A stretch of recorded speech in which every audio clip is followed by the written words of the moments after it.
4/2025 Madanapalle market కాదు మదనపల్లి పట్టణ వ్యాప్తంగా పూర్తిగా ఉదయం దగ్గర అర్ధరాత్రి నుంచి వర్షం పడుతూనే ఉంది. చెరువులు ఆగడం మీద మీరు కూడా చూస్తున్నారు.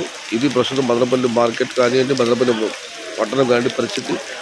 జల్లులు పడుతూనే ఉన్నాయి. ధరల విషయానికి వస్తే నిన్న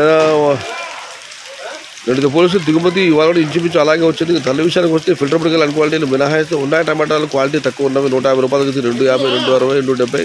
క్వాలిటీ ఉన్న టమాటాలన్నీ 300 రూపాయల దగ్గర 600, 300 రూపాయల దగ్గర నుంచి 370, 380 ఇవన్నీ మీడియం క్వాలిటీలు. క్వాలిటీ ఉన్న టమాటాలు 400 రూపాయల దగ్గర నుంచి 450, 470. ప్రస్తుతానికి అయితే టాప్ అండ్ టాప్ 500 రూపాయలు. ఇంకా చాలా మంది వేలంపాట ఉన్నాయి. మరి చూద్దాం వేలంపాట పూర్తయ్యేసరికి ఏదైనా మండిలో టాప్ అండ్ టాప్ 550 అలా విడుతుందో లేదు. ప్రస్తుతానికి అయితే టాప్ అండ్ టాప్ మదనపల్లి మార్కెట్లో 500 రూపాయలు. Today Madanapalle market tomato big level rates only quality tomato 400 rupees starting rate, 500 rupees ending rate. इंड्रू मदनपल्ली मार्केट तक क्वालिटी मटन 400 रुपये आरंभ 500 रुपये मुड़ी. आज मदनपल्ली का टमाटा 400 रुपये से शुरुआत है, 500 रुपये अंत है. ఇది ఈరోజు మదనపల్లి మార్కెట్ సంబంధించిన ధరల యొక్క సమాచారం. మీ ప్రాంతంలో వర్షం యొక్క సమాచారాన్ని కామెంట్ల రూపంలో తెలియజేయండి. అన్నదాతలకు మీరు సమాచారం ఉపయుక్తంగా ఉంటుంది.